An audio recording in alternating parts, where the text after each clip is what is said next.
എന്ന് നബി സല്ലല്ലാഹു അലൈഹി വസല്ലം പറഞ്ഞു. അപ്പോൾ സബ്ർ വേണ്ട മറ്റൊരവസ്ഥ, മറ്റൊരു സന്ദർഭം, ഈ സമൂഹത്തിലെ ഒരംഗമായി, ഈ സമൂഹത്തിലെ സാധാരണക്കാരുമായി ഇടകലർന്ന് അവരിൽ ഒരുത്തനായി ജീവിക്കാൻ നിങ്ങൾ സബൂർ കാണിക്കണം. അള്ളാഹിൻ്റെ വാക്കിനോട് ഭയങ്കര സ്നേഹം തോന്നുന്നു ഇങ്ങനത്തെ ആയത്തുകൾ വായിക്കുമ്പോൾ. പിന്നെ ഖുർആൻ സബറിനെ പറ്റി പറഞ്ഞ സബർ വേണമെന്ന് പറഞ്ഞൊരു സന്ദർഭം എപ്പോഴാണ്? പ്രബോധന പ്രവർത്തനം, ദഅവത്ത് നടക്കുന്ന സമയമുണ്ടല്ലോ, ആളുകളെ ദീനിലേക്ക് ക്ഷണിക്കുക, അന്യമതസ്ഥരായ ആളുകളെ, ഈ സമൂഹത്തിലെ ആളുകൾക്കിടയിലെ തെറ്റുകളെക്കുറിച്ച് പറഞ്ഞു പഠിപ്പിച്ചു കൊടുക്കുക. ഇവിടെ ഭയങ്കര സബൂർ വേണമെന്നാണ്. വസ്ബിർ കമാ സബറ ഉലുൽ അസ്മി മിനർ റുസുൽ. ദൃഢമനസ്കരായ പ്രവാചകന്മാരിലെ പ്രധാനികളായ പ്രവാചകന്മാർ, ആ പ്രവാചകന്മാർ സബൂർ കാണിച്ചതുപോലെ നീയും സബൂർ കാണിക്കുക. എന്താണ്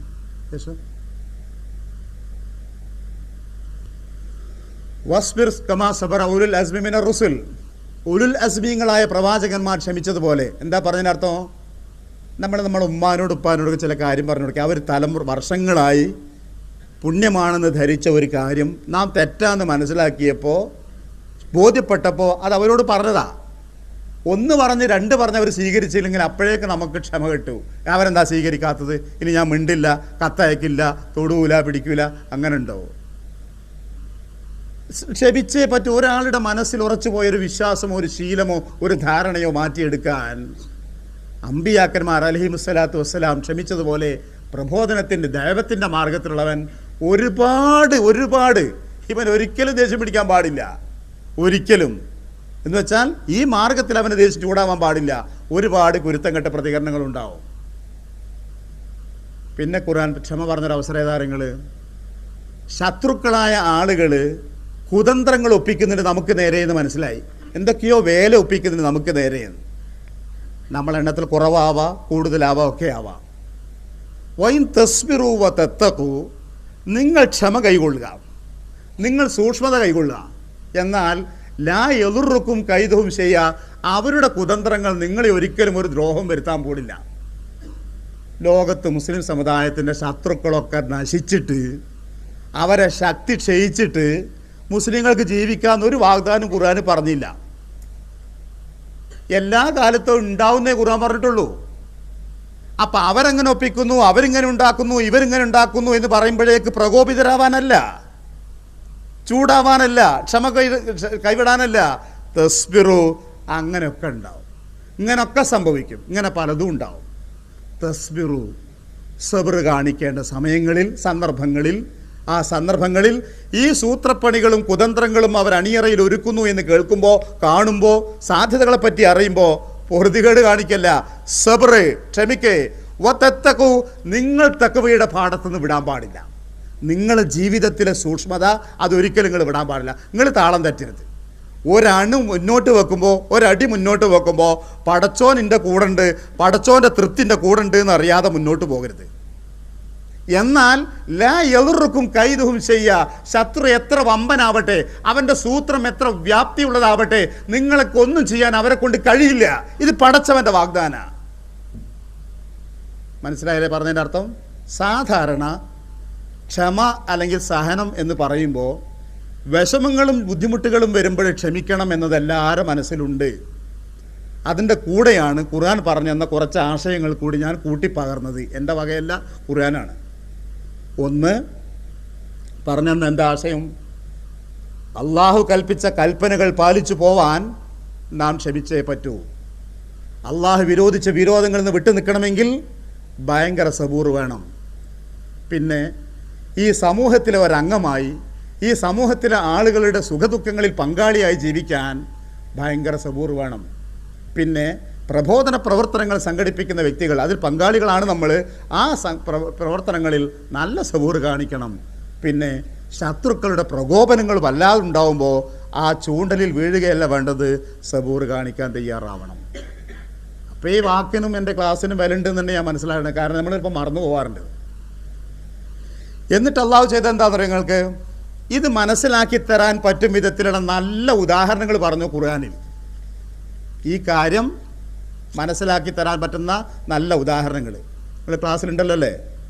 ക്ഷമയുടെ വിവിധ മുഖങ്ങൾ, വിവിധ രംഗങ്ങൾ പടച്ചോൻ പറഞ്ഞ് കേൾക്കും.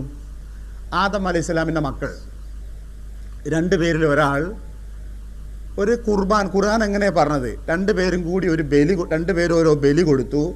അതിൽ ഒരുത്തൻ്റെ ബലി പടച്ചോൻ സ്വീകരിച്ചു, ഒരുത്തൻ സ്വീകരിച്ചില്ല എന്നാണ് ഖുർആൻ. പെൺകേസാണെന്ന് ഖുർആൻ പറഞ്ഞില്ല കേട്ടോ. അതൊക്കെ ആരെ പറഞ്ഞിട്ടാക്കിയ കഥയാ. അത് പെൺകേസാണെന്ന് പറഞ്ഞില്ല, ആൾക്കാരുടെ പേരും പറഞ്ഞില്ല. കറബ ഖുർബാനും ഫതുഖുബിൽ അഹമിൻ അഹദിഹിമ എന്നാണ്. എന്താണ് ആ ബലി അതും പറഞ്ഞില്ല. അപ്പോൾ ഒരുത്തന് പഠിച്ചോൻ ഇഷ്ടമെന്ന് പറഞ്ഞു, ഒരുത്തവനെ പഠിച്ചോൻ ഇഷ്ടമല്ല, നീ ചെയ്ത് ശരിയായില്ല, പൂർണ്ണമായില്ല എന്ന് പറഞ്ഞു. ഇതിലുണ്ടായ ദേഷ്യമാണ്, അസൂയാണ് ഉണ്ടായതെന്നാണ് ഉദ്ദേശം. അതിലൊരുത്തൻ മറ്റവനെ കൊല്ലാൻ തീരുമാനിച്ചു. ഈ നല്ലവനെ ചീത്തവൻ കൊല്ലാൻ തീരുമാനിച്ചു. അപ്പോൾ മറ്റവൻ്റെ ഒരു മറുപടി ഉണ്ട് ഖുർആൻ പറയുന്നത്, നീ എന്നെ കൊല്ലാൻ വേണ്ടി നീ എൻ്റെ നേരെ കൈ നീട്ടിയാലും തിരിച്ച് എന്നെ കൊല്ലാൻ വേണ്ടി ഞാനൊന്നും ചെയ്യില്ല, ഞാൻ ഇവിടെ നിന്ന് തരും, ഞാനൊന്നും ചെയ്യില്ല. നബി സല്ലല്ലാഹു അലൈഹി വസല്ലം ആ ലോകത്തിൻ്റെ അവസാന കാലമാകുമ്പോൾ മുസ്ലിം സമുദായത്തിലുണ്ടാകുന്ന ഭിന്നിപ്പ്, പിളർപ്പ്, അകൽച്ച, അനൈക്യം, ഇതിനെപ്പറ്റിയൊക്കെ അങ്ങനെ പറഞ്ഞു വന്നിട്ടൊരു കുൻ അബ്ദുല്ലാഹിൽ മഖ്തൂൽ ലാ തകുൻ അബ്ദുല്ലാഹിൽ ഖാതിൽ. എന്ത് രസമുള്ള വാക്കറിയോ. നീ അള്ളാഹുവിൻ്റെ അടിമയാവുക, അബ്ദുല്ലാന്ന് പേരല്ല, അള്ളാഹിൻ്റെ അടിമയാ. കൊല്ലപ്പെട്ട അള്ളാഹിൻ്റെ അടിമയായിക്കോ, നീ കൊന്നവനായ അള്ളാഹിൻ്റെ അടിമയാവണ്ടാണ്. നാട്ടിൽ കുഴപ്പങ്ങളും പ്രശ്നങ്ങളും ബുദ്ധിമുട്ടുകളും തമ്മിൽ തല്ലും ചേരിത്തിരിവും രക്തച്ചൊരിച്ചിലും മുസ്ലിങ്ങൾക്കിടയിൽ നടക്കുന്ന ഒരു കാലഘട്ടം ഉണ്ടായി എന്ന് സങ്കല്പിക്കുക. അവിടെ നീ എടുക്കേണ്ട ഒരു തീരുമാനം, ഈ ബഹളത്തിനിടയിൽ ഞാൻ അന്യായമായി കൊല്ലപ്പെട്ട് മരിച്ചു പോയാൽ എനിക്ക് കുഴപ്പമില്ല, ഞാൻ നാളെ പരലോകത്ത് വരുമ്പോൾ ഞാൻ അന്യായമായി കൊല്ലപ്പെട്ടവനായി കടന്നു വന്നോട്ടെ, എനിക്ക് വിരോധമല്ല. പക്ഷെ ഞാൻ ഒരാളെ കൊന്നിട്ട് അവിടെ വരേണ്ട അവസ്ഥ ഉണ്ടായിരുന്നു. കുൻ അബ്ദുല്ലാഹിൽ മഖ്തൂൽ, നീ കൊല്ലപ്പെട്ടവനായിക്കോ, പക്ഷെ ഒരിക്കലും നീ ഒരു കൊലയാളിയാവേണ്ടി വരരുത് എന്ന് നബി സല്ലല്ലാഹു അലൈഹി വസല്ലം പറഞ്ഞു. ആ ആശയത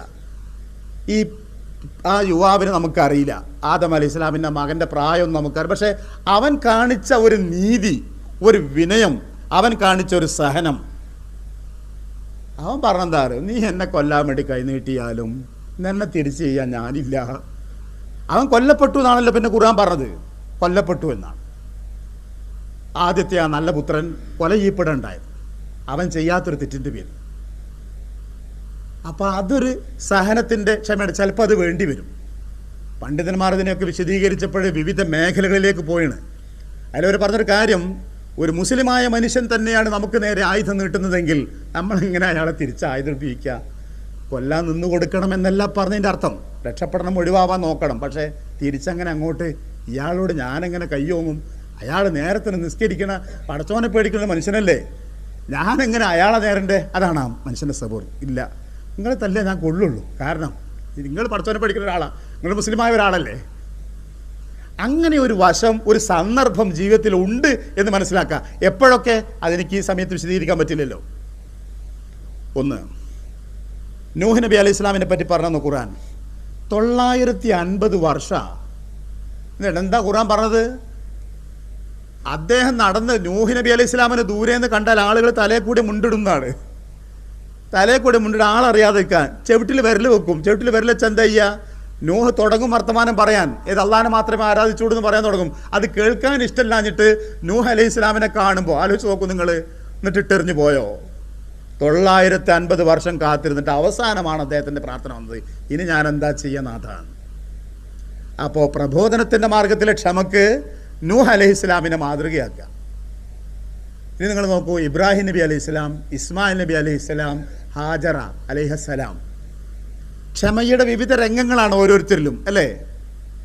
അള്ളാഹുവിൻ്റെ പ്രവാചകനും ഖലീലുമായ ഇബ്രാഹിം നബി അലൈഹി ഇസ്ലാമിനെ എന്തെല്ലാം സന്ദർഭത്തിലാണ് ഒരു പരാതി പഠിച്ചവനോടില്ല, ഒരു പരാതി ഇല്ല. ഒക്കെ അത് സബൂറാക്കി അങ്ങനെയാണെങ്കിൽ അങ്ങനെ, നിനക്ക് മക്കൾ വേണ്ടെങ്കിൽ വേണ്ട, ഈ തെരുമം താ, എന്നാ കുട്ടി ജനിച്ചില്ല, ഇനി ആ കുട്ടിയും നീ തമ്മിൽ താമസിക്കേണ്ട, ദൂരെ നാട്ടിൽ കൊണ്ടുപോയാക്ക്, അതാണ് എൻ്റെ ഇഷ്ടമെങ്കിൽ അങ്ങനെ ആവട്ടെ. ആ സ്ത്രീ ചോദിക്കുന്നൊരു ചോദ്യമുണ്ട്, ഈ വിജനമായ നാട്ടിൽ ഞങ്ങളെ കൊണ്ടുപോയി ഇട്ടേച്ചു പോകുന്നത്